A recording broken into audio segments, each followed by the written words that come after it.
You're listening to the Cantina Cast, your home for thought-provoking Star Wars talk. Join Albert and Chris in breaking down the latest news, trailers, movies, TV shows, games, books, and of course, your favorite characters from a galaxy far, far away.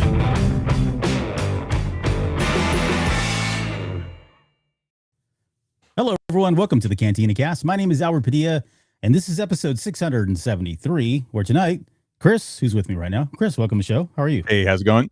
Good. We're going to be doing the final hype show for the Star Wars Visions Presents, long title here, the Ninth Jedi. This is a series that's coming out in just 2 days, and we thought we'd get you guys caught up on everything that we know about it and talk about the trailers, talk about what's come before it, and maybe speculate recklessly on what's going to come in the future. So thank you guys for joining us here. We really appreciate all the support and for everybody tuning in. But before we get into all of that, Chris, how about some pleasantries? How about some thank yous and shout outs? Absolutely. We would like to thank our Patreon members, our now part of the tribe tier, Krista Martinelli, Will I Am, My Girl Paisley. I got a Brad Feeling, Rita Reborn, Josh H, Jacob H, Josh C, Uncle Leon, Sharkman Dan, Alejandro, Jackson A, Daz Davies, Risk Bayless, Danny P, Mike Borda, Dante, aka Utini, and Kat, aka Vader's Girl. Thank you so much for your support. Then we'll go to our highest tier, our Delusions of Grandeur tier. My guy, now this is Rod Racing, Rob G, Steve C, and my girl Vanessa. Thank you so much for your support of the Cantina Cast. We really appreciate it.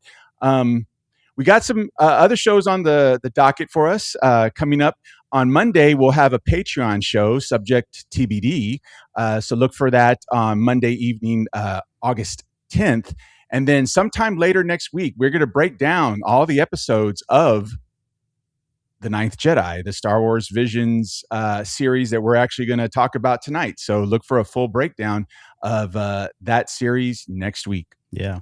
And I don't know if we're going to do all of them at once. I guess it really depends on the content and how long the episodes turn out to be. Right now, we're looking at clocking at about, 20, 25-minute mark. So depending on that, we may break it up into 2 episodes. So I haven't really talked about it much with Chris, but that will be coming. We'll do full breakdowns as we've done with every other series as well. So for those of you that are new to the channel, so this is our final hype show. So really we kind of get into all of the technical stuff at the very beginning. Then we get into some speculation and really kind of get you hyped up if you're not already, or hype ourselves up if we're not already for this series. So we'll jump into that now. Let's talk about the Star Wars Visions Presents the Ninth Jedi. Before we do that, though, I just teased you on that. But before we do that, I want to get your thoughts because, you joined the show after Visions season 3 had already come out. And so you and I have kind of talked about Visions here and there, but we've never actually dedicated time. So I kind of want to know from you, how were you feeling going into Visions 1? What did you think about Visions 2? And then maybe more importantly is how was Visions 3, given that we had a sequel of sorts to The Ninth Jedi, one of the original animes that came out in Visions Volume 1. So when I first heard about Star Wars Visions, I think it was back in 2019 at D23, where they announced they were going to have this series of anime-centric Star Wars animated shorts that were actually going to be made by anime studios, which I love anime. My guilty pleasure is Dragon Ball. I mean, you probably can't tell with everything I have behind here, but I love Dragon Ball. So I am an anime fan. So I was instantly excited. That first season of Visions was great. I loved it. My two favorites were the Ninth Jedi. It was like 1 and 1A. It was the Ninth Jedi and the I forgot what the name of the one Ronin. that had the Ronin. Yeah, the Ronin. Those were my two favorites. Season 2 was good. I like the fact that not only did they have Asian based studios, they had some from like well, India is technically Asia, but they had some from India, South America, Other studios. countries. Yeah, other countries exactly come and make some animated shorts, and I thought they were great. Season 3, I thought was okay. It was good. It wasn't as good as the first two seasons, but the follow up to the Ninth Jedi, the I guess you could call it episode 2, was great. I loved it, and it just expanded the Kara character a little bit more than what we got in that first episode in the first seasons of Visions. So I'm very excited for this series.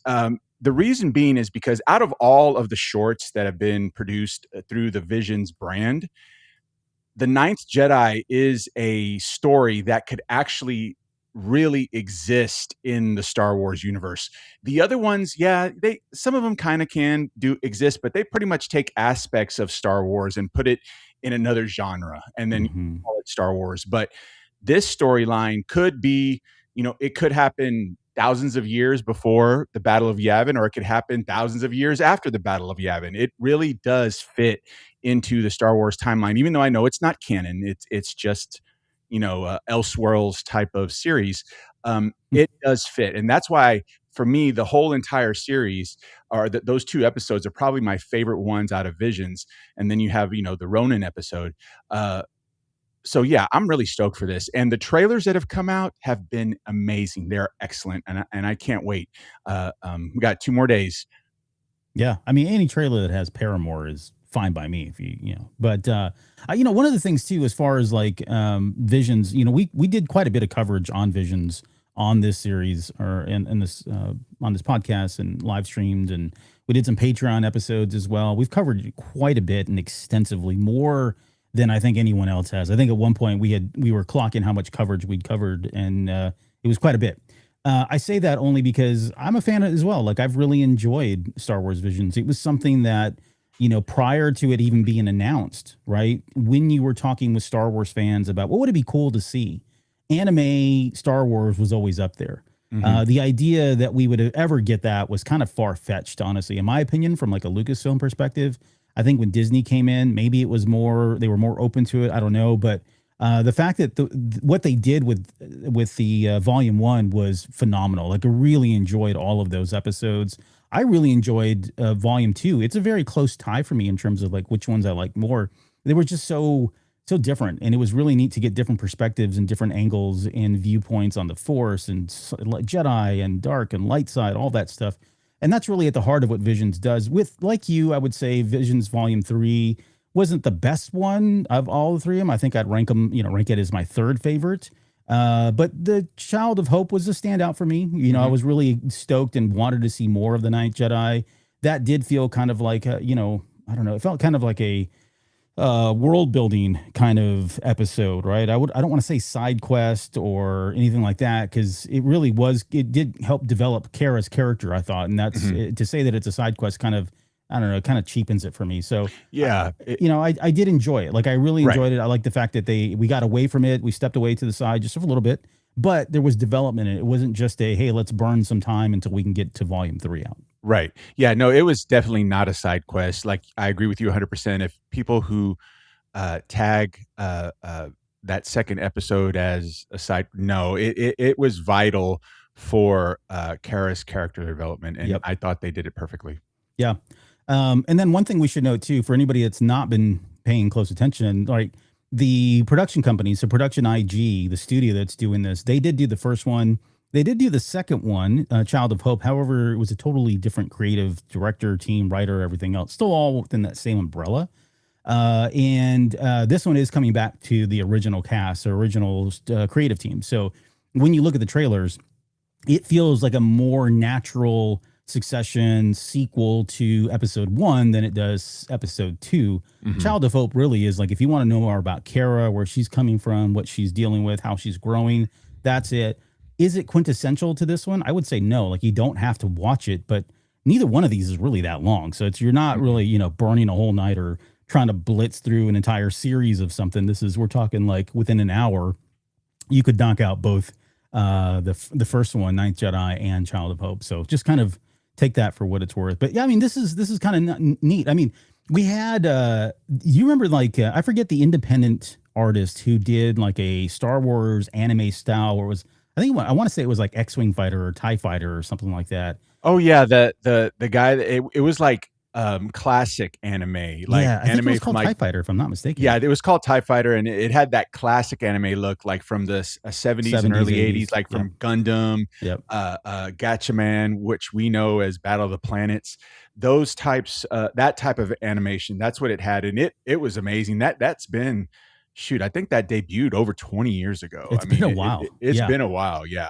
But I mean, when that came out, that was fire. Like, everybody was talking Mhm. about it. Everybody wanted to see more. And he kept adding to it here and there. And Mhm. that's when I remember when that conversation really came to the forefront about, would we ever see anything like that, actually Star Wars animation. And, there were a lot of discussion about, well, it's production costs. It takes time. They don't have the right studios, was there an appetite? And I would say, you fast forward to today, like, anime is so main media now, like mainstream Mhm. media. It's absolutely night and day from when you and I probably grew up in high school, where it was kind of a niche thing. You were having to join weird clubs that no one knew about, or you'd go to some dude's house to, this sounds terrible, but you go to some dude's house and like take a VHS tape and, record pieces or episodes of things to get from somebody else. So it was a totally different experience than we are today. I know my video just cut out, so I'm not sure what's going on there, but I'll try to fix it here in a second.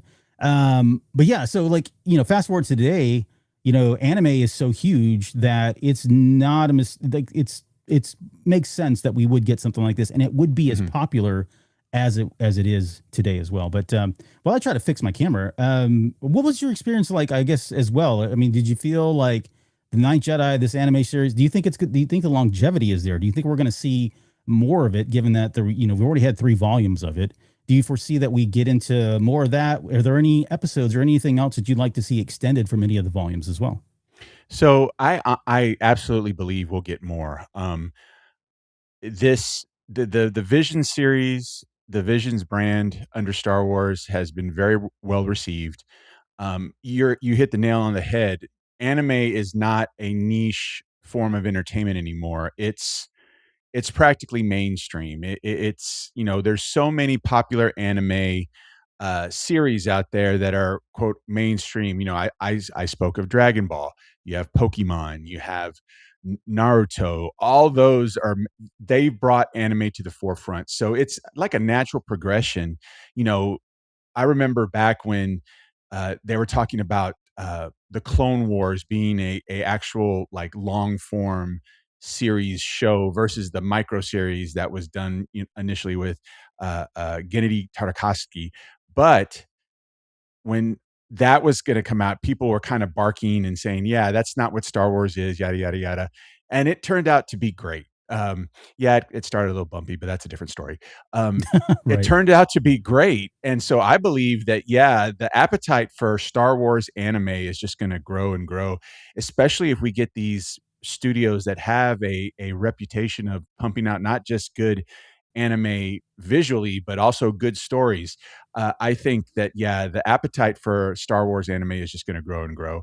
I remember it's been probably 20, 25 years where they actually published here for the first time in America the original trilogy in a manga, in the books that have no color and you read backwards.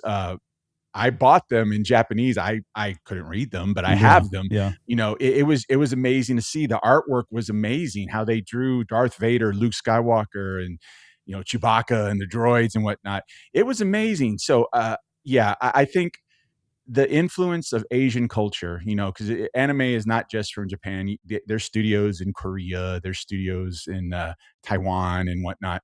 Um, it has overtaken uh, our pop culture here. So I absolutely believe that we're going to see more Star Wars in that form. Yeah, and I'm for it. I mean, the other thing too, and I'll just be this disembodied voice here now for a while. The other thing that was really popular, just kind of on the animation front. Do you remember the Galaxy of Adventures kind of shorts that they would do?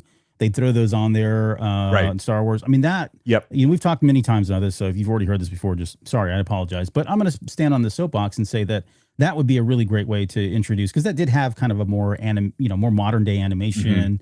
On the verge of being anime-esque in terms of the style, but stylistically something like that would be a way to kind of reinvigorate some of these older stories, or get people acquainted with some of the older storytellings and stuff. So I'm with you. Like, it feels like the future is pretty bright. I don't think that we're going to ever see the end of Visions as long as people keep turning up. And I think this Ninth Jedi series that we're about to talk about really has the potential to kind of skyrocket this even further into Star Wars fandom than it already has. So, okay, so let's get into the first part of it, which we call the tail of the tape. We'll just get into some real quick facts on this one. Now, I will say this: we're not going to get as deep as we normally do on the final hype shows, just because it is a different universe, and none of what we talk about is canon, and so it really is like hard to even speculate on anything about this, because literally anything can go right. And we've seen some really different takes and approaches to Star Wars lore and the mythology. But just quickly, the official tagline says Kara and her ragtag Jedi crew seek out to find worthy Jedi to fight against an increasingly powerful warlord. So not a whole lot there. If you go out there, that's the official blurb. Again, I did mention this is production IG. They're the guys that did Ninth Jedi Volume 1, Child of Hope. They also did like Ghost in the Shell, and I can't remember what there was a ton of stuff that they've done over the years. So they're these aren't small potatoes, to quote Brand New Day. These are big potatoes, right? This series is 8 episodes. Yeah, this series is 8 episodes. And like I said earlier, we're looking at about the 20 to 25 minute mark. I haven't seen it officially anywhere, but I think based on what I saw from the first episode, I suspect we're going to be landing there. That's a little bit more than I was anticipating. Like, at least it's not like Visions where it's only like 10 to 15 minutes. It feels like we are going to get a little bit more here, a little bit longer story with all these episodes. So I think that bodes well. What do you think?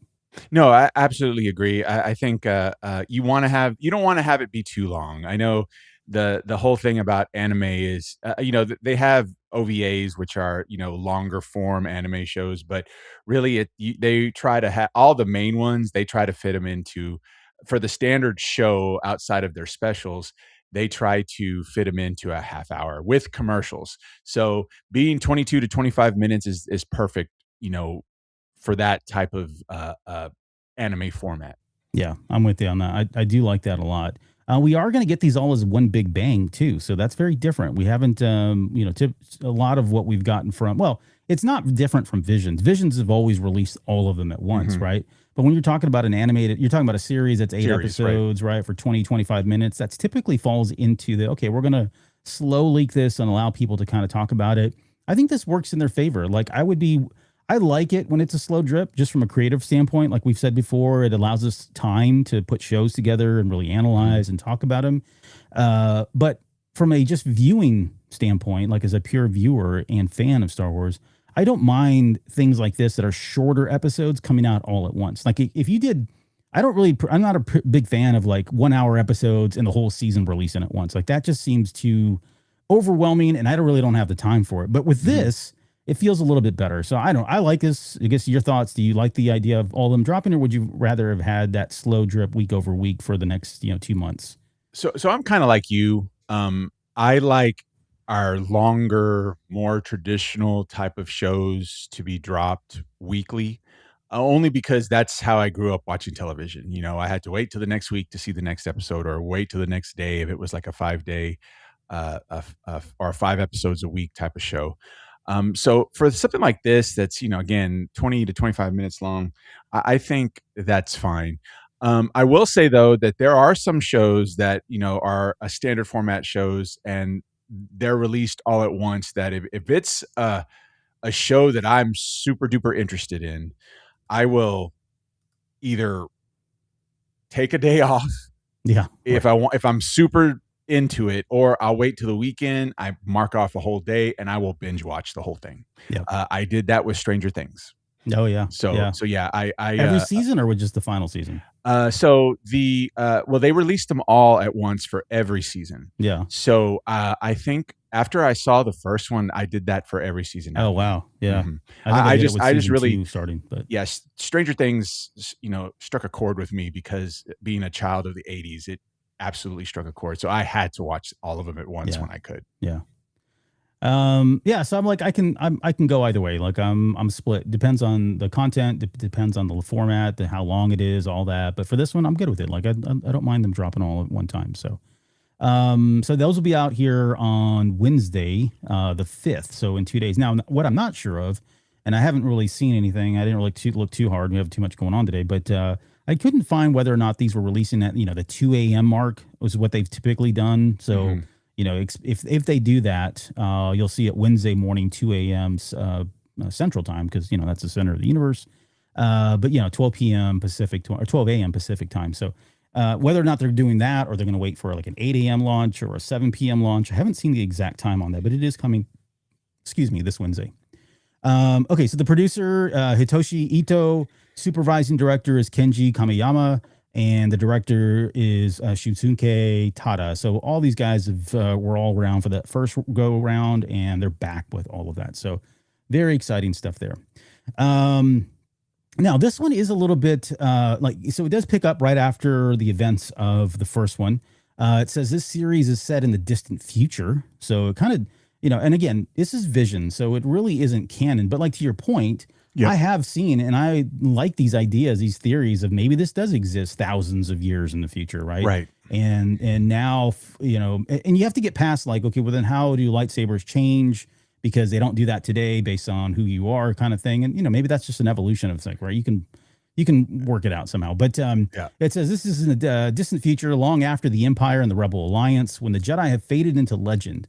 La Kara, so Kara is our main protagonist, the daughter of La Zima, leaves her home alongside new Jedi allies to free her father from the clutches of Jedi hunters. Kara's father is only known as the sabersmith in the galaxy, making the lightsaber, and Zima himself an invaluable asset. And that was kind of key and critical to that first episode, right? That first season of episode, right? Her father disappears. He crafted a bunch of lightsabers. She takes these to someone who's trying to gather Jedi together to kind of fight off the Sith. And then, spoiler alert, when they all ignite their lightsabers, almost every one of them turns red because they were all, Sith. Or Sith they were acolytes. All evil. Right. Yeah. Mm-hmm. Sith acolytes. And that was a big twist. Like this whole idea, let's just talk about that real quick. The idea that the lightsaber churns color based on, I don't know, your intent or what side of the force you align with or lean towards, you know what I mean? That is a really unique approach. I love that idea. Right. I don't know that it'll ever make a jump to canon. You'd have to do some really wacko gymnastics to make it happen. But I thought that was like one of the more brilliant things that came out of all of the entire seasons or volumes of Star Wars Visions. If someone tried to bring that into canon, the universe would explode. Right. Yeah, I mean, it wouldn't go very well. It's not happening. Right. But I do like how the explanation that was given for that, because, Zima himself said, I have crafted these lightsabers with the kyber crystals to show the intensity and the color based on the wielder's strength in the force. Yeah. And their intent. So those lightsabers are meant to act like that. And we see the progression with Kara. When she first ignites her saber, it's just a clear, like light green type of thing. And then as she becomes more proficient in the force, it turns to a solid green. And then if you've seen the trailers, there's another aspect to that. So it's very Asian, that type of I want to call it, like, it's similar to the hero's journey. It's told as they progress. Like a lot of heroes you see, they change as they get better in their craft, whether it's they have different weapons, they have different outfits as they change. Or if you want to go like with the Dragon Ball, a Dragon Ball scenario, they go Super Saiyan, their hair turns yellow and then it goes blue. That's how they Right. that's a very Asian characteristic to see in anime. So it's similar to this, is that as they progress, things change, around them, how they look, how they behave and whatnot. So I think it follows it follows that particular trope very well. But again, if anyone tried to bring this into canon, we might as well kiss Star Wars goodbye. It's Yeah, gonna it's go not. boom. Yeah, It's not gonna exactly. survive. Yeah. People are. So Yeah, heads are gonna roll. yeah, Uh, it's one of those we ride at dawn type of things that starts. right. Yeah. The other, so on that, just quickly on that note about the lightsabers changing color, there is a article that's out right now on StarWars.com. If you've not had a chance to read it, I highly encourage you to read it. We've got some snippets, which is I'm reading from right here.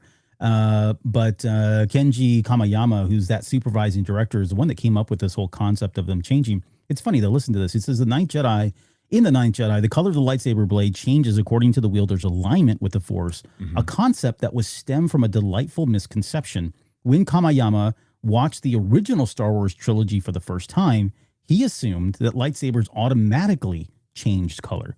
While he later became aware of this mistake, he brought this compelling idea into the vision of Star Wars. So this is something that started off, probably in his adolescent years, watching Star Wars for the first time, thinking like, oh, that's cool. They change colors, and turns out that's not the case.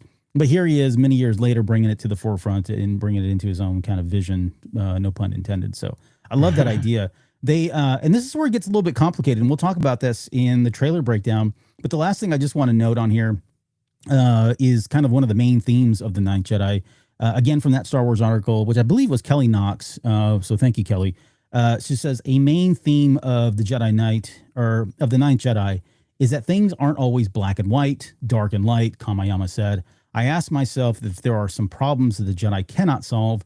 There's a contradiction that the Jedi want to make peace, but there are some things they can't solve with the Jedi Order only. Everyone has to have some kind of dark side to solve something, to be good. But do you call it completely dark side? We wanted to create a new definition of Jedi. Kara is pure light side. But Nawam, who's the bad guy, the antagonist, we'll talk about him, reflects the duality of humans. And we see this apparent in the trailer. We'll get to that, right? But there's a moment in there where Nawam turns on his lightsaber and it ignites blue.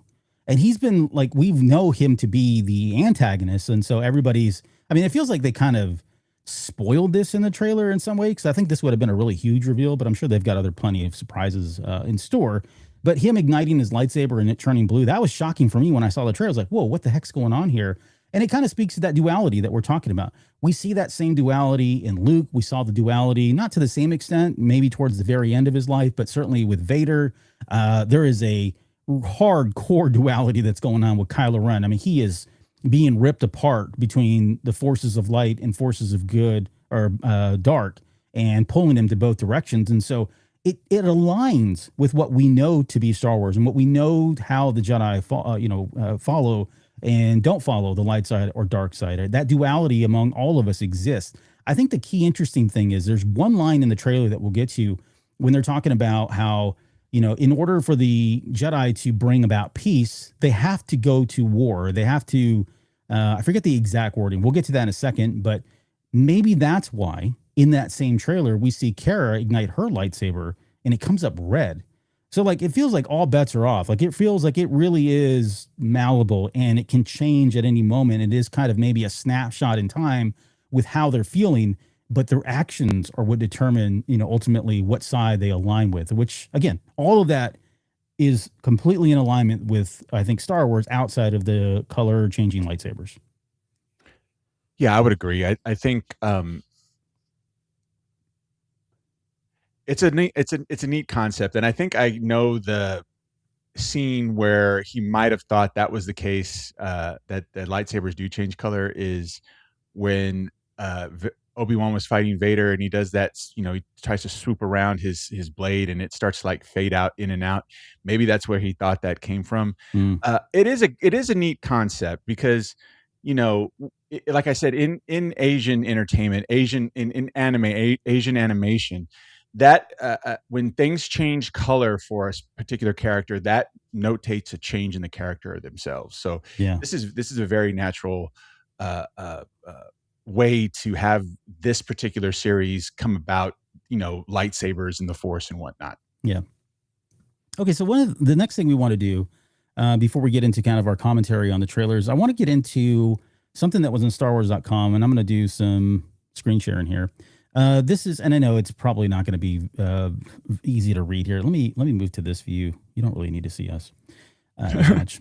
So this is the Star Wars Visions presents the Ninth Jedi character guide. Again, Kelly Knox, love her. Whoop whoop. Go follow her on Instagram. She's hilarious. She does all the Star Wars dad jokes and stuff. But Kelly Knox has put this article together, and it's kind of one cheat sheet to kind of get you caught up on all the characters that came before this episode, from both the first one and Child of Hope. Some of these characters I've got questions about, because I guess it's nice to have them listed for context, but then as Star Wars people were like, oh, wait a minute, are they coming back into the third episode? So anyways, so I want to just kind of run through this. We know Kara, this is our main protagonist. She is kind of like I hate to say a Rey kind of character, but you think about it, it's in the future, Jedi Order's gone. She's kind of like this rising apprentice in the vein of like Rey or in the vein of Luke. So she does kind of fall into that stereotype. And then we'll say this, a lot of what you see here, certainly there are a lot of new twists and certain new angles into what, the Force and Jedi and lightsabers and et cetera, et cetera. But a lot of it at its core does feel very familiar. And it doesn't bother me though. And I've seen a lot of feedback from people, especially when this trailer came out and suddenly they've got a Death Star type weapon, and it's being powered by kyber crystals, and here we go again. We're treading down same material. I get it. I feel like that's valid feedback. I just don't care. I don't mind that it's that, because it's Visions. It's a totally different take on it. So that's my opinion. But I don't quickly on that. Bother you at all? Are you okay with it? We're kind of treading on same ground here. No. Okay, good. No, I like to go back to an old South Park quote about stuff. They were trying to do new things in a show or a play or something in South. It was years ago, and someone always has to pop up and they said, "Oh, The Simpsons already did that." The Simpsons already did right, that. Yeah.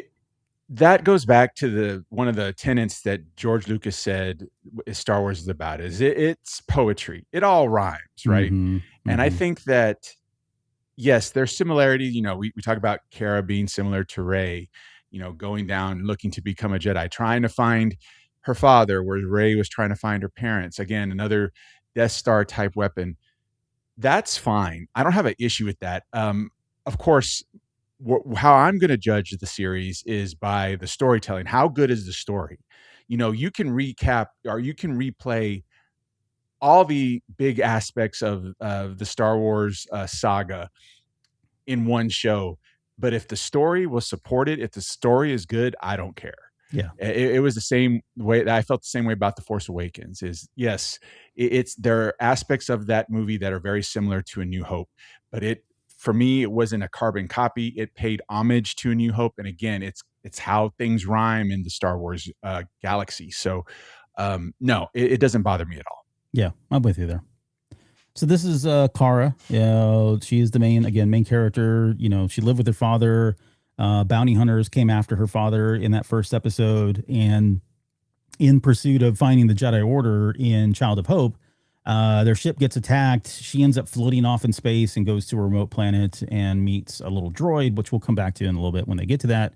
But eventually she reunites with everyone, and then they kind of go back on the hunt for looking for Jedi to combat this new Sith Lord, right? And so that's where this episode picks up. The series, I should say, picks up right after that.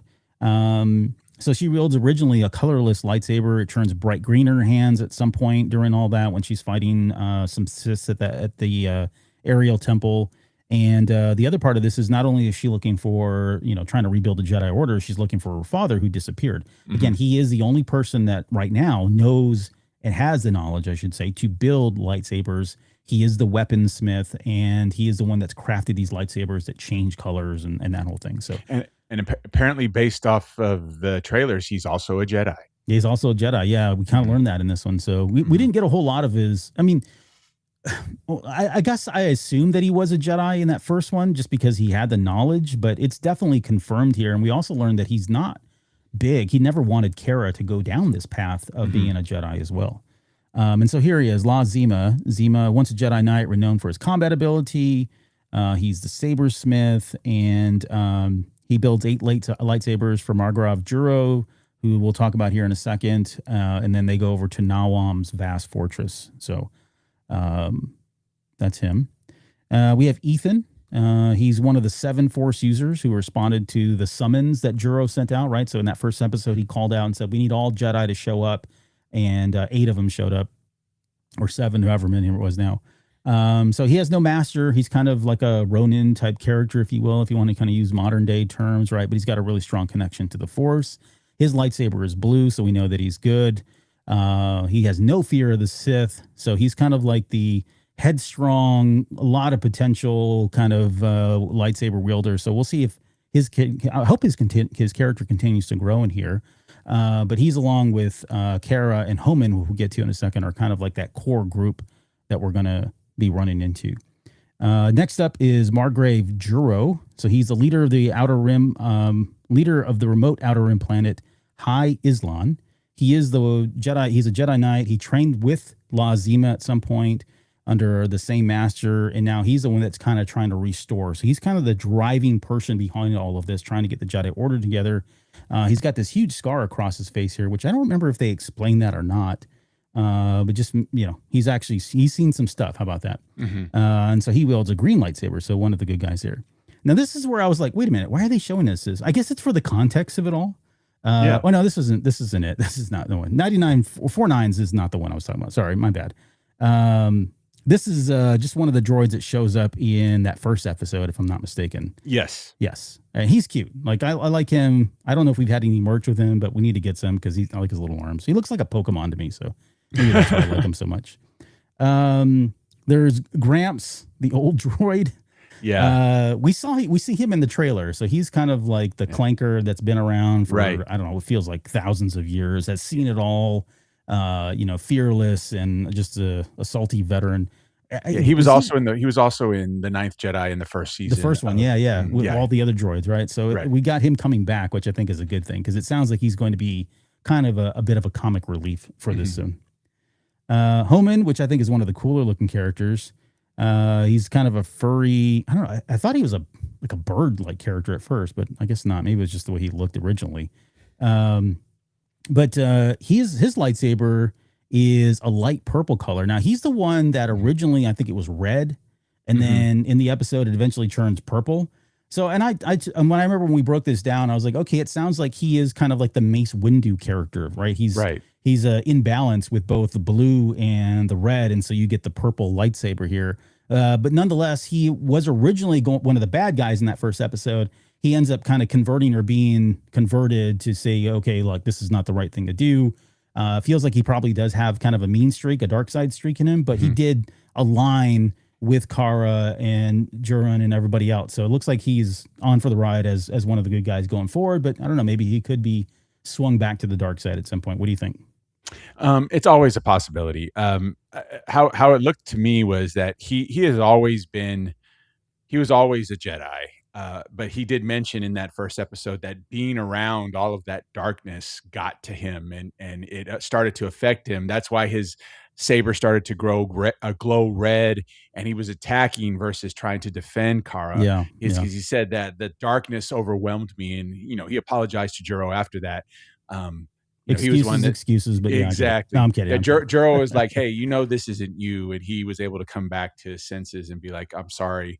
I was overwhelmed by the darkness around me." And then he came back. So again, if he's that easily influenced, he could be utilized against them in the future, but it remains to be seen. Yep. We get down to some of these other characters. So Rodin is one of the 7 who answers Juro's call. He's got a red lightsaber, so he's one of the bad guys, at least for now. Not a whole lot of details on a lot of these bad guys, honestly. You can see them, Han Bei, all the same thing. Like, I'm not going to get into all the details. Yeah, I think all these characters are dead. Yeah, well, that's true too. Yeah, they all died at that first, the Ninth Jedi during the first season. Yep. These are the Jedi Hunters. So these are the mercenaries that have been going after and capturing on behalf of Nawam. So you can see them there. Okay, so here it is. So this is Teto. This is the droid that was in Child of Hope. And when I saw this, I was like, oh, maybe they're going to bring him back. But I'm pretty sure he died in this mass explosion at the very end. So I don't foresee him coming back. But this might have just been done to give you kind of background and context as to who Kara has touched or been a part of, over the years or whatever. But man, his sacrifice was really great, right? Yes. Yeah, we don't need to get into all that, but he's got a great story. If you want to watch Child of Hope, I think it's worth it for his part of that story alone. You've got Onda, the Jedi Hunter Onda pursues Kara and her friends across the galaxy. He's the one that tracks Teto's disabled ship. There's $100 million credits offered by now on right now for anybody who brings in Kara. So we got that, I think, in the second episode, if I'm not mistaken. We see them in the trailer, so we'll see more of them. This is General Nawim, and there he is. This is our antagonist, and he's got a blue lightsaber. So interesting. He's very much got that whole Kylo Ren vibe. I mean, I think it's way more Kylo Ren than Vader, but right. But yeah, definitely more on that Kylo Ren side of things. It says he's amassing a fleet to bring his idea of order to the chaos of the galaxy, which includes the extermination of the Jedi. The brutish fighters he gathers for his army serve him loyally in support of his cause. Shockingly, Nawim's lightsaber burns bright blue as a Jedi's blade, not as a Sith. And I think this speaks to, I don't want to bring in Dungeons and Dragons alignments, although I've done it so many times on this show. But, when you got somebody who's maybe evil, but it truly believes in order, maybe that's why his lightsaber turns blue. Like there's, you may not agree with his tactics, but you understand fundamentally where he's coming from because, even on the light side, that seems like order needs to be established. He's going about it an entirely horrible way, but maybe that's what's leading to it, right? His intent may be good, even though his actions are evil. Right. So that's my take. I don't know. Could be wrong on that. This is a new character. So this is a Sith this is named, I don't know if it's Geno or Geno. We'll find out here in the series here. He's a Sith who pursues a Jedi on Nawim's orders. Geno's face is almost completely obscured by a metal mask. You can kind of see the mask there. It's a weird shape and cut almost. It almost looks like a stormtrooper type mask, at least from that first part of it there at the bridge of his nose. This arrogant warrior, formidable in the Force, is utterly confident in his dark side abilities. He commands a colossal ship that dwarfs any vessels that oppose him. So I like his lightsaber too. I love the guard there on his blade. You can kind of see it here, but really cool design. So I don't know anything about this character outside that he's prominent in the trailer and looks like he's going to be somebody who's definitely going after Kara in this group. And they call him a Sith. Yeah, outright call him a Sith. Yep. Right. And this was, I think, the final one. This is Dunbai. So the leader of Makoma Ko, he's a former Jedi Knight who left behind his Force training and chose to protect his people through politics and commerce instead. He once operated as a merchant in the Outer Rim before assuming leadership of the Free City State. So I suspect that he is in this episode because there will be a backdrop of a city of some sort. I don't think they're going to be jumping around to different planets the entire series or the entire season or 8 episodes or whatever. So, he is the backdrop. He's a former Jedi, so there's some connections there. I don't know if he's going to get called up. Maybe he does. It'd be kind of cool if he did. But yeah, he's another character that's being introduced for the first time. So that's their kind of, again, StarWars.com has this out there if you guys want to read more about it. But this is their character guide. So with that, let's get into the trailers now, because I do want to just kind of go through. So we've had 2 trailers officially. We've had the first trailer came out, I think, about a month ago, and that one has more, what I would say, more lore, at least kind of filling in the background of what's happening or what's going to happen. The second one, which came out today as of this recording here on the 3rd of August, that one feels more, I don't know, it's kind of like an action. If you hadn't seen the first one, this one really kind of hooks you in. It has Paramore playing. So, I mean, it's got everything going for it to kind of really grab anybody who's still not aware of this thing. And then hopefully you go to the first trailer to kind of see more of that. So, now what did you think of both of the trailers, just high level, while I pull these up so we can show them? So the first trailer was great. I thought it was a good intro to what the series is going to, like, the overall, like, I don't know how to say it, like how the series is going to go. What is the overall point of the story for the series? I thought it did a good job of giving us a peek in that.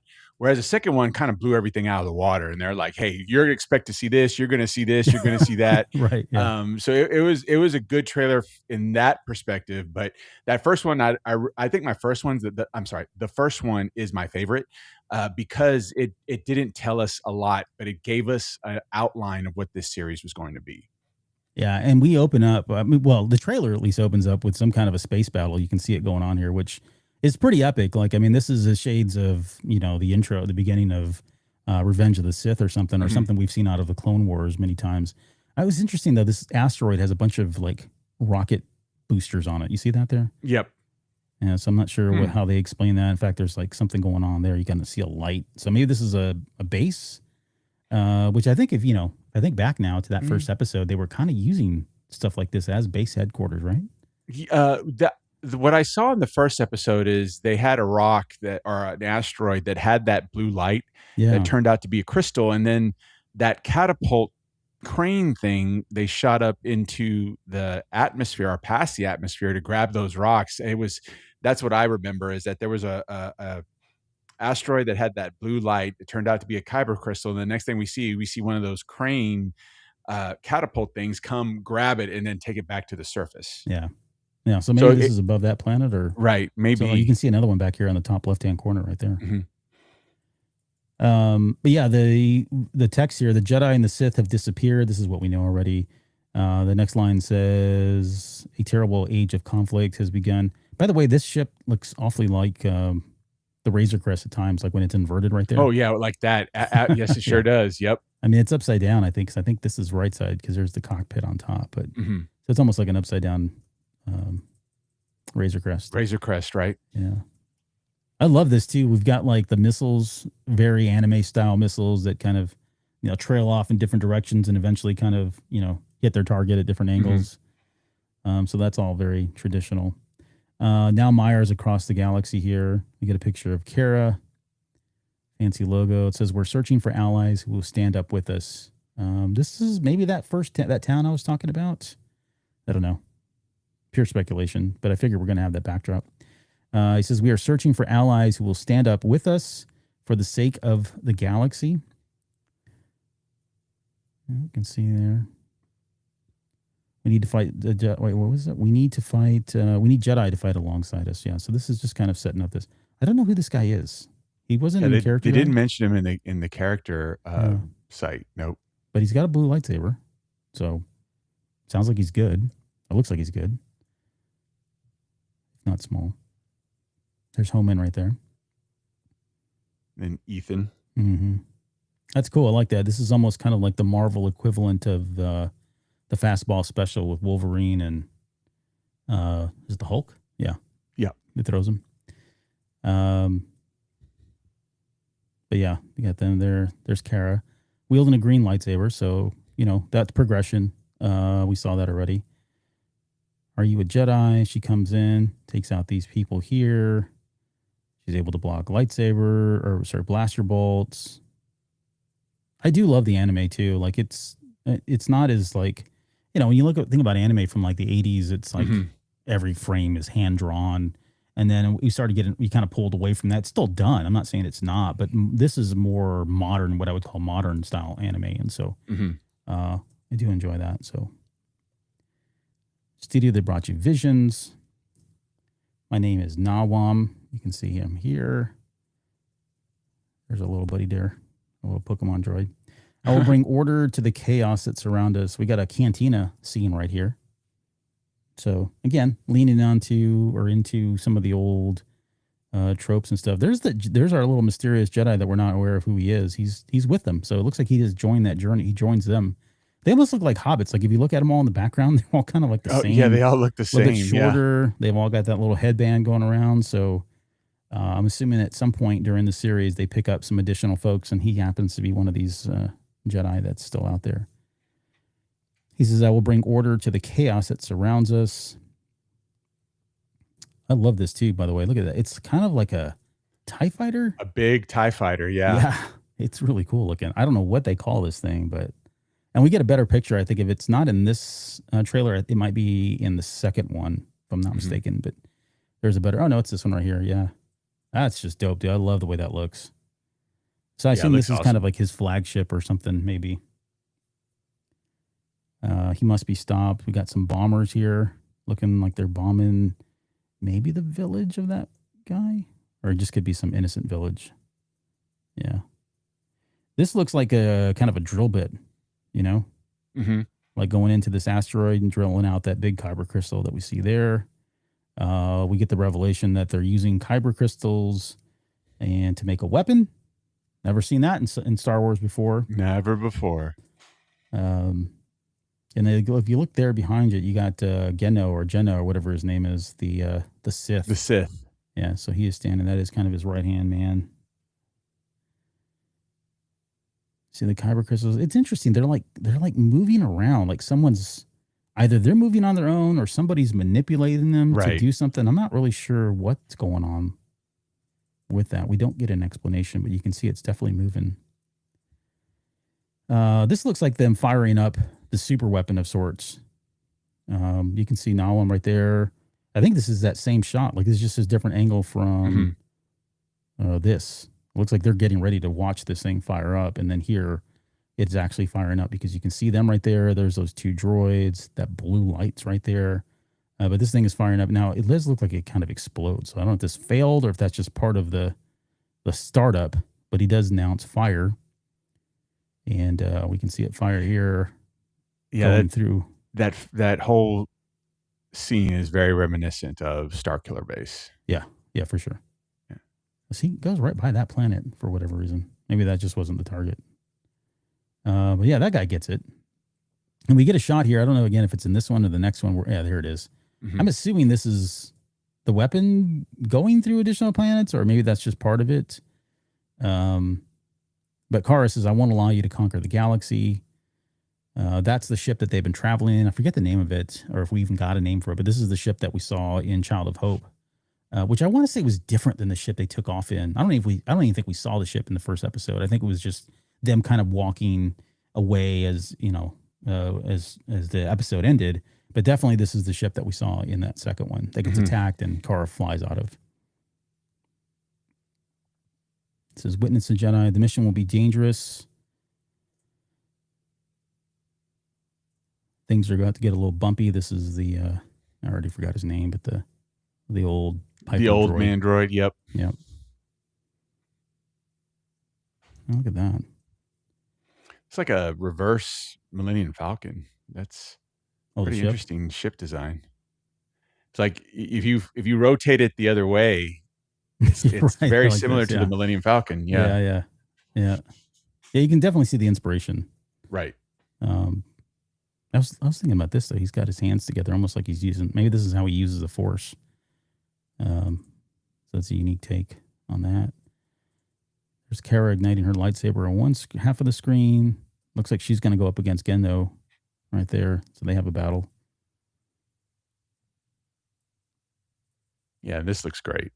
It's very reminiscent of the saber battles that we saw in Maul Shadow Lord, even though it's different types of animation.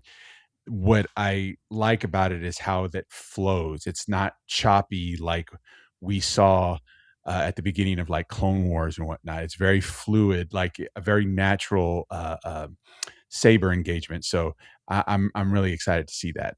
Yeah. It says this is a lightsaber forged by Lord Zima. This is Kara's father that he's speaking about. And when he makes it, it's not just yet. Hold on. So this looks like, that looks like Zima. Yeah, it does. Zima, he has a silver lightsaber. Right. And the Sith. Yeah, Geno. Yeah. So maybe he's been held captive and gets free, and this is his way right before he escapes. I'm not sure. Interesting though, he's got a blue lightsaber here, but then he has a silver one there. I want to say that looks like a flashback. I'm with you. Back when he was a full-time Jedi. Yeah. Good call. Yeah. That silver lightsaber is going to play an important role here in just a second. Yes. Yeah. So we'll definitely talk about that. But yeah, you got some really cool acrobatic moves going on here. It reflects the user's heart. So this is just giving the audience context to how the lightsabers work in this world, if you will. And that's the big shock, I think, for everyone when it came out. Was like, what the heck is going on here? He's got a blue lightsaber. Of course, Kara is completely stunned. It's blue. And the question is, Nawam a Jedi? And I don't think he's a Jedi, right? I don't know. I mean, I don't know how they've defined Jedi in this one, right? We don't know all the dogma of the Jedi in this world, if you will. That's definitely the crux of the story here is what is he? Yeah. Why is, being the antagonist, why is his weapon the color of a good guy?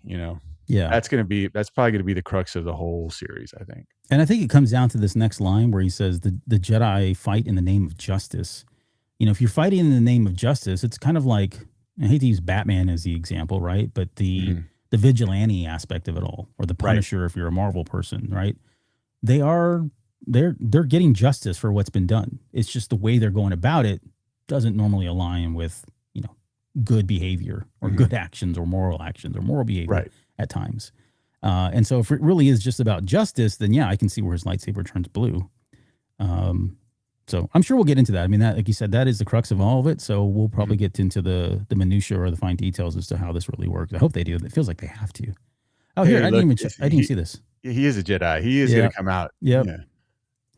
All right. So we got the governor, the mayor, McCheese, or whatever his name was, coming out using a lightsaber, crushing droids.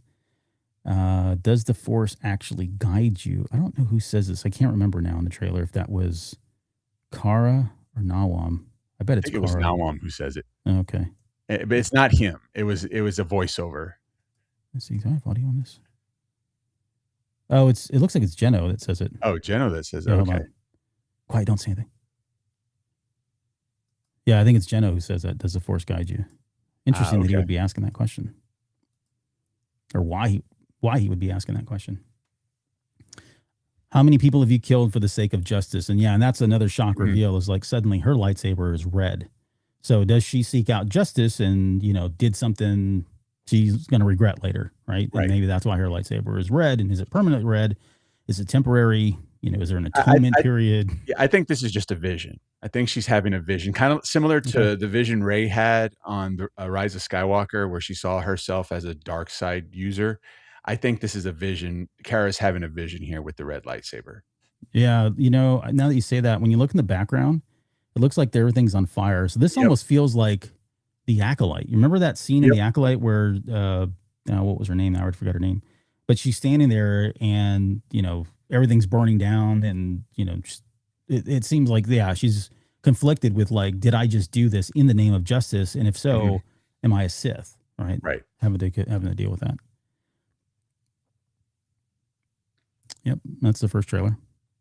Streaming August 5th. So good stuff. Do you have a preference when you watch this, by the way? Do you watch it in English or do you watch it in Japanese with dubs?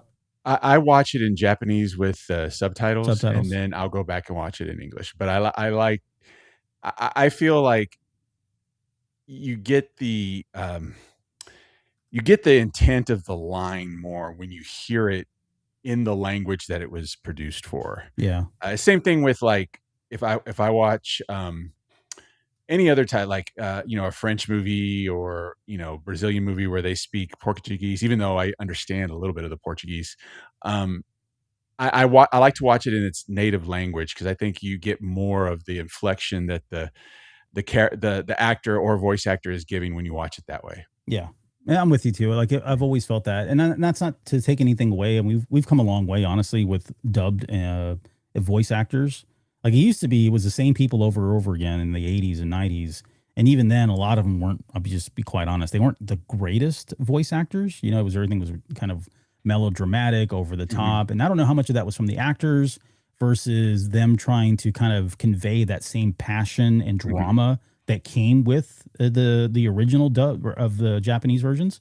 But nonetheless, I would say these days you've got some really good voice acting talent now. And but I still feel like with you, I feel like there is some stuff that is lost in translation, whether that's some of the energy or the intensity There's certainly more, I guess, nuances to the way words have certain inflection in Japan or Japanese versus in English, that kind of thing. So I'm with you. I watched the Japanese version with the subtitles in my first go around. When it comes down to actually taking notes, though, for the show prep, it's all about the English stuff. All about the English. Yep. Yeah, No, I that got makes sense. Yep. too much going on, and I don't need to sit there and keep having to read all this stuff. So I enjoy both of them, I guess, is a long-winded way of saying that. So here's the second trailer. Again, this is very, very high impact adrenaline. There's the, by the way, that looks like you're right on the flashback. I forgot about this. They mentioned this in the character guide that they both trained under that same master. We're actually going to get to see the master. It looks like here. I assume this is him here. I love his lightsaber too, by the way. If you look at it, it looks like a samurai hilt. Wait, it's got the diamond shapes. Right. It has like I forgot what it's called, but that ribboning that they use to have the hilt sit. I'm sorry, have the blade sit inside of the hilt. I forgot what they call it, but yeah, you can see it there. It's you're exactly right. It's very reminiscent to a katana. Mm-hmm. So they both got blue lightsabers here. Definitely a flashback of sorts. I'm not sure what's going on here. Yeah, this is very psychedelic. It's like trippy, huh? Yeah. And then it's like, at first when I first saw it, I was like, is that like a dark saber? Is that, but then, I had to think about, okay, no, in this universe, the color is determined by the wielder. Right. So there must be something special to have that particular color, a silver lightsaber. And if I'm not mistaken, this is her father that has the silver lightsaber. Mm-hmm. So I think they even say it here. What was it? Your father, Zima, was a very powerful Jedi. And then we cut to this, which I believe that's Zima there as a younger. So maybe this is a vision or, I don't know, force vision of some sort or whatever. It looks like he's holding the silver lightsaber there, but this looks like that's the actual thing. Like he's held it up and maybe he's just crafted it. He found it. We don't know the origins of this. But there's something very unique and special about the silver lightsaber and the fact that Zima is the one that created it. Kara's saying we've got to find her father. Only he can help us. I think that's him. Yeah, that's him. He's got it right there. That's him, clearly, with the silver lightsaber. It says there's more to tell, Lord Zima. So you can see Zima there. Looks like he's in prison. Naram is there. Kind of like Zima? He knows who he is. He shows the respect by calling him Lord Zima, and like he knows who he is. And I think maybe Zima knows who he is. Mm-hmm. Yeah.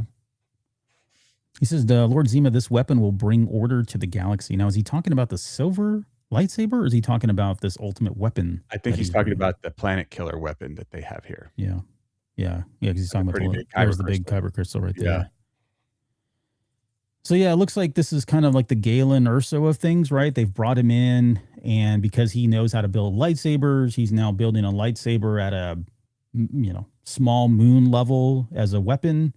So looks like he's kind of like the chief engineer of it all. He's imprisoned and having to do that. We get the fire. He's very disturbed by the fact that it's firing. Maybe he feels it. I don't know. You can see he's like something's going on with him when it fires. Looks like Kara feels that bond too, if that's two shots that are tied together. So she might be able to feel her father's bond from across the galaxy. This just looks like we get to see the devastation of the blast here. There's this planet, and I think we see it here. Yeah, right there. That's pretty crazy. It almost looks like it comes out of like a wormhole or hyperspace. Right, hyperspace. Yep. Wouldn't that be something if they can fire because that's a new take. They fire a Death Star ray through hyperspace that comes out on one end. Good Lord. And you could hit anybody anywhere you wanted to. Anywhere you want. Exactly. Yeah. Take that, Yavin. No way you would have survived that. But yeah, that's a huge blast, man. It just like obliterates the planet and the moon. It's like the whole system. Yeah. I got some shots here. Some stuff we've already seen. Kara fighting Geno. To see that. This is a cool shot. This is Zima? It looks like Zima, yeah. Flashback again? Maybe another flashback. Yeah. He's got a blue lightsaber there. Kara looks like she's got two bolts coming at her, two beams, steady beams at her. They're not blaster bolts. I'm not sure what would be shooting her. This might be part of the destruction of the blast, I assume, from whatever Death Star weapon they've created. To save the galaxy, we need to build a new Jedi or new order of Jedi. This is some of the we saw this in the first trailer. Yeah. Yep.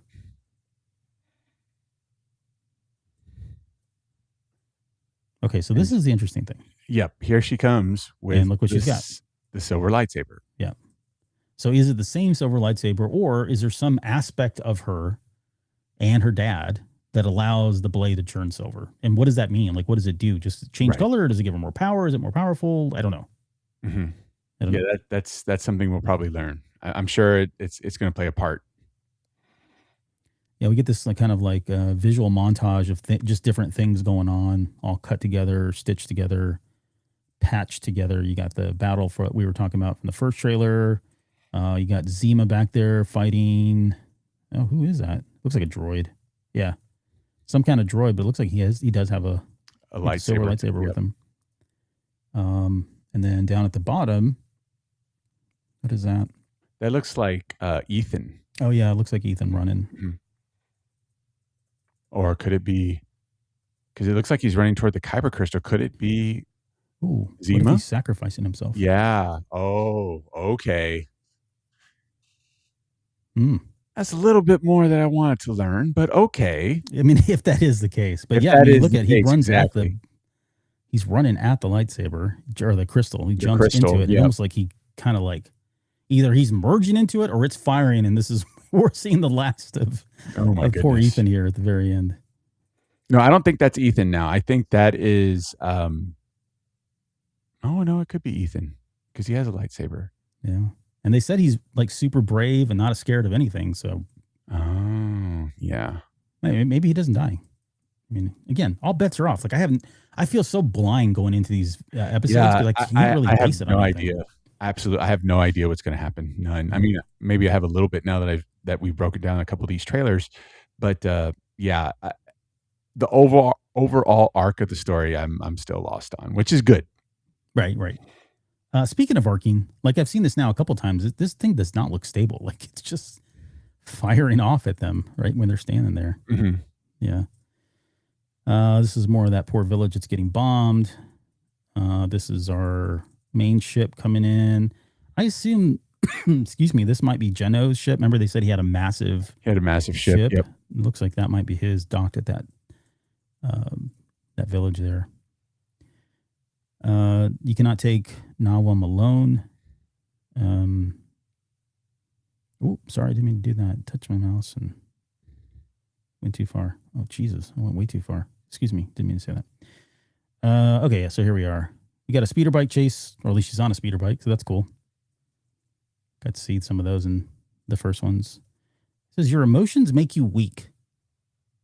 So that is the opposite of what the Jedi, the Sith believe. The Sith, right. They feed on emotion. They feed on passion and all that stuff. And yet here we are, the evil guy is telling her that your emotions make you weak. So, it feels like he's more Jedi than Sith, saying that, at least by our definitions, right?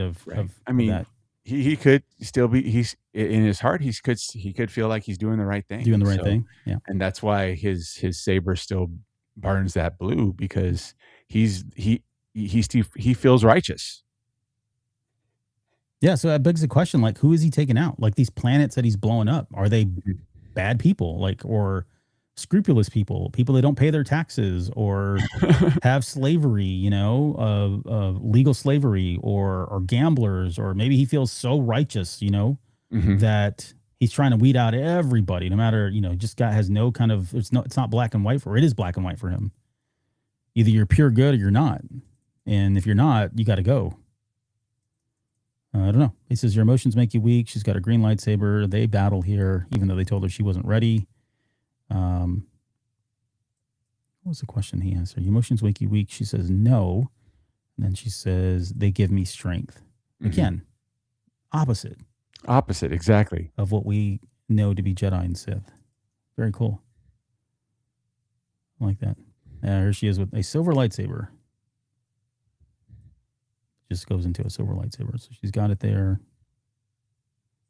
So I wonder if that's part of it. Like at some point, she turns it from the green that we see here to silver in the midst of this fight, in the middle of this fight, and that gives her the advantage of some sort. Is it the same lightsaber? Let me look real quick. I just want to see if that triggers on the top.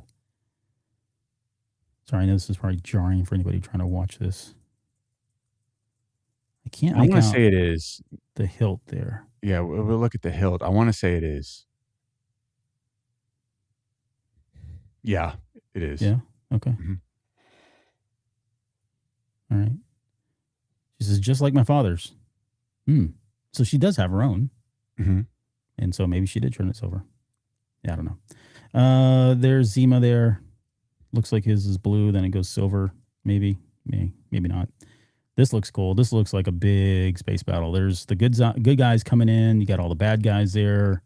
You got, I would assume, Nawam's like TIE fighter, Star Destroyer-ish size type thing going on in the background. That's probably the beginning of that battle. May the Force be with you. I don't know who this is. Yeah, I don't know who that is either. She's on a holo. Or she's some digitized Force ghost. But she's also standing there like there's a bunch of people. Look at the top there. They're all kind of standing around. She's at the bottom of, I don't know. And she has pointy ears. Oh, yeah. Curious. Maybe she's one of the elves. Not really sure who this is. I don't know who this is. It reminds me of Deadshot from DC. But yeah, I'm not sure who that is. Oh, you know what? This looks like maybe that's one of the. I was thinking maybe that's one of the things that was shooting. Remember, there was two beams that were shooting at her. Oh yeah. If it's his both hands, I don't know. I'm making stuff up here, man. I have no clue. But yeah, they haven't really talked about this. Whatever this thing is, so it could just be like a sentinel or some kind of a, special droid or a bounty hunter, Jedi hunter. Yep. Is it Geno? Based on the mask, he just doesn't have the top part of it. It could be. Yeah. Now that I'm looking at it, yeah, it could be Geno. Where was that guy at? All right. I found him on the first. I don't think he was in the second one as much as the first one. No, he's right here. All right, here we go. He's right there. Sorry, but we can't really see. There is. I mean, he has a It looks like he has a mechanical arm. Yeah, I think it's Geno, man. Because like, it might be, yeah. See, there's his right eye. It's got that black outline, right? And now if we go to this fight, is it? It could be. It actually very well could be. It seems like that would be the case. I mean, this seems like a pretty big character, or at least powerful. So I don't know if they keep anything secret. All right, we've already spent too much time on this one. But he's got powers that I don't think we were aware of, if that's the case. I think that's the last part. No, there's still some more here. Got this ship blowing up. I don't know whose ship that was. Yeah, I think it was just a random ship. Ooh, what's going on here? Now, who is that? I don't know. Or that could that be Nawam without the mask? Ooh, maybe. That's what we're gonna question.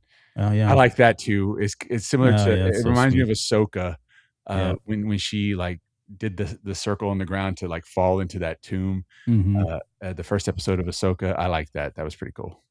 She also does a similar move in, I think it's the final season, when she lands and she's kind of falling back. She uses a lightsaber and cuts to kind of slow her fall. But yeah, you know what? I think you're right. I mean, I can't see who else it would be at this point, right? Right. But it's interesting that he's got kind of like almost a Luke Skywalker look to him with the black. Hey, they both have silver sabers. Ooh. Shut up. Oh, they do. Look at that. Ooh. Yeah, they do. The plot thickens.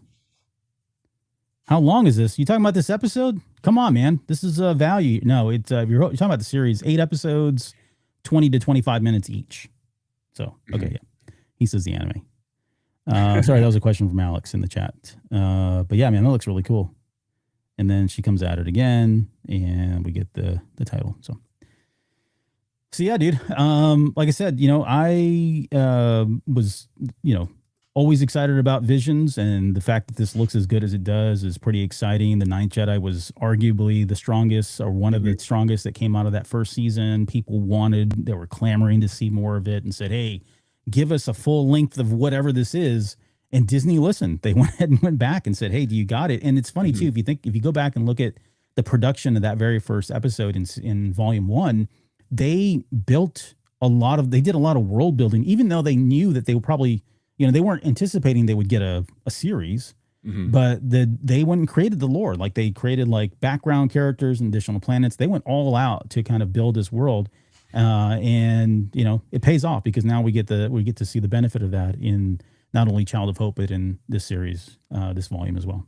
Yeah. And I'm glad that they're doing this. Cause again, those Ninth Jedi, Ronin, they were my 2 favorite Visions episodes. But again, with the Ninth Jedi, again, it fits really well into the existing Star Wars universe. That is really why I'm excited to have this series. Yeah. In the Instagram chat, Rob, my Star Wars guy, says, I'm not sure what I think about the story yet, but I sure will enjoy the animation nonetheless. Yeah, and I think most people agree. Like the animation just looks so solid. And Yes. if anime is your thing, I can't say you're not excited about the animation, quite honestly, but No, I I'm excited. Like I said, some of those saber fights look very clean, very smooth. Again, reminds me of the saber fights we saw in Maul Shadow Lord, and that really has me excited. Yeah. All right. Well, we're 2 days away, and we're going to get all 8 episodes at once. So, first one to watch all of them, please post and let us know what you think. I probably will watch them that day. I don't think I'm going to be able to get all 8 of them in, especially if this thing drops at 2 a.m. Yeah. I won't be getting up at 2 a.m. I'll probably get up and try to work through them throughout the day. But I definitely don't want to go more than 24 hours without having seen these, because I have a feeling people are going to start clipping it and talking about it and all of that. And so, and don't forget that, we want to make sure that everybody has time to kind of watch these things. So we won't come back to break these down again until next week at some point, whether that's going to be 1 show or 2 shows. I think it's going to determine on 1, how long the episodes are, and 2, how deep do we want to go with the lore that's being presented? How deep is the story that's being presented? That'll ultimately determine how many episodes we do, but we are going to do public breakdowns of this series and get into all the nitty gritty, if you will.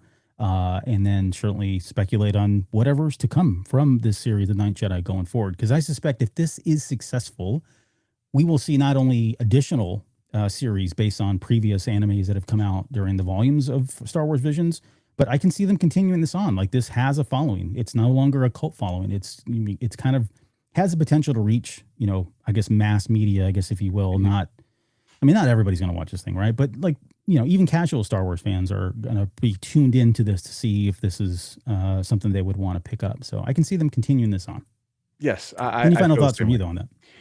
I think that if this is successful, I think that, yes, there is a potential we could see this story continue, or they can adapt another Visions episode and make a series out of it, Ronin. I think we'll see it. But the thing is, it's been kind of quiet online, the hype for this series, but I know people that I've talked to, they're hyped for it. So I'm hoping the Star Wars fans will come out in mass when this thing debuts on Wednesday, watch the heck out of this. So that way Disney sees those numbers and realizes that, yeah, this is a good thing to do. Let's continue it. Yep. All right. Well, you guys tune in. Let us know for sure. Let us know in the comments down below what you thought. When we get to the breakdowns, let us know. You can find us on all the social medias at the CantinaCast or at the CantinaCast, and you can. We'll post stuff on there, but feel free to chime in on your thoughts and opinions. We'd love to hear from you guys on all of that. So, hey, one thing before we get out of here, you've got something going on this weekend that I know you wanted to talk about, which is going to be pretty exciting. Yeah. I am going to be at Rebel Scum Con, which is going to take place the 7th, 8th, and 9th this coming weekend of August in Frisco, Texas. So if you are in driving distance of the DFW area and you want to come and take a look at one of the more popular, growing Star Wars based fan conventions in the country, come check it out. Hey, even if you're not in driving distance, if you're able to hop on a quick flight to get there, I would advise you to come. It's going to be an amazing show. They have a lot of great Star Wars guests. They're going to have a lot of great panels. Most of these guests that are coming are going to be doing autographs and photo opportunities, not to mention all the vendors there. So yeah, I'll be there all 3 days. So if you're a listener or a viewer, come look for me. I'll have Cantina Cast, and I'll have my own personal swag that I'm going to be giving away. So come look for me, strolling around on the convention floor or in a panel. Also, I'll be spending some time at the Star Wars Stuff podcast table that they're going to have there. So if you can probably find me there at certain times during the day. But yeah, come say hi if you're a fan of the Cantina Class. I'd love to talk to you. Yep. And we've got some interviews coming too. Like, I don't know if we can say just yet, but I know there's some interviews. Yeah. The goal is to have some interviews that we'll be able to share with you guys. I can't really say anything yet, but hopefully after next weekend, we'll be able to let you know for sure of how that's all going to turn out. But yeah, stay tuned. Stay tuned. Yeah. Sorry, I had to tease him with something. So yeah. I mean, not that you're not a draw, but the idea that we might have some exclusives or co-exclusives is kind of cool and exciting to have. So more on that as Chris said, once we've got through the convention, and we'll come back and post some of that stuff on YouTube and for the podcast. So okay, don't forget, Monday we've got our Patreon show, and then next week we'll do the full breakdown of the series. Before we get out of here, do you want to do some shout outs to folks who joined us in the live stream? And if you got the Instagram one up, by the way, we are starting to stream all of these on Instagram. So thank you guys for joining us on that platform. I also want to say quickly, shout out to all of our YouTube channel memberships. Really appreciate you guys as well. Those are paying patrons, and I need to add them to the show notes because we need to call that out. So it's just the fair thing to do. So, so thank you guys for doing that. But who joined us tonight, and what shout outs do you guys have? So joining us here on YouTube, we have Alex Strong Mustachio, aka my girl Vanessa, and my girl Paisley. Thank you so much for joining us. And then on Instagram, we had my Star Wars guys. Thank you for joining us on Instagram. Yep. Yep. And we'll see you guys here on the next episode. Don't forget to, if you haven't had a chance, please like, subscribe, comment down below, do all the things, and tell your friends about us. But we'll be back here on Monday for that Patreon show. And so on behalf of myself and Chris, thank you guys so much for joining us, and we'll see you all here next week.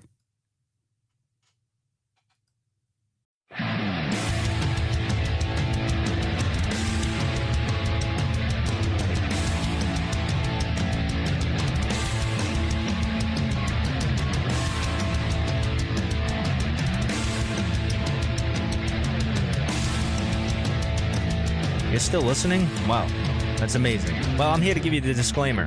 Normally we do a big, long, drawn-out disclaimer thing saying what's what and who's what and all that other stuff, but I think you guys kind of know that Lucasfilm and Disney have no affiliation with us at all, and we have none with them. We talk about Star Wars, which is their property, and all that other good, fun stuff, but I think you can tell which is our stuff and which is their stuff. If you can't, well, then send a lawyer to send an email to me, and I'll be glad to chat with them. Other than that, you know what's what, so that's your disclaimer.